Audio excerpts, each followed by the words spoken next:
حضرت کثیر بن عبداللہ ابو ہاشم تاجی رحمۃ اللہ فرماتے ہیں کہ ہم حضرت ابو رجا عطا رحمۃ اللہ کے پاس حاضر ہوئے اور ان سے سوال کیا کہ آپ کے پاس ان جنات صاحبہ کرام کا علم ہے جنہوں نے آن حضرت صلی اللہ علیہ وسلم کی بیعت کا شرف حاصل کیا تھا؟ تو وہ مسکرائے اور فرمایا، میں وہ بات بتا لاتا ہوں جس کو میں نے خود دیکھا اور سنا ہے۔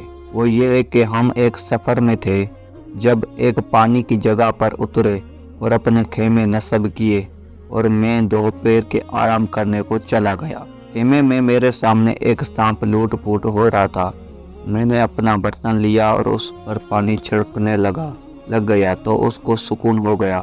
جب ہم نے نماز عصر ادا کی تو وہ مر گیا، اور میں نے اپنے تھیلی سے ایک سفید کپڑے کا ٹکڑا نکالا اور اس کو لپیٹ دیا اور گڑھا کھود کر اس میں دفن کر دیا، اور باقی دن رات ہم سفر میں مصروف رہے۔ جب دن چڑھا اور ہم ایک پانی کی جگہ اترے اور خیمہ لگائے اور میں دوپہر کے آرام کے لیے چلا گیا تو میں نے 2 مرتبہ السلام علیکم کی آواز سنی۔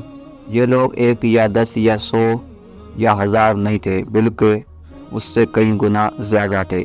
میں نے ان سے پوچھا، تم لوگ کون ہو؟ کہنے لگے، ہم جنات ہیں، اللہ تمہیں برکت دے، تم نے ہمارا ایک ایسا کام کیا ہے جس کا بدلہ چکانے کی ہم میں ہمت طاقت نہیں ہے۔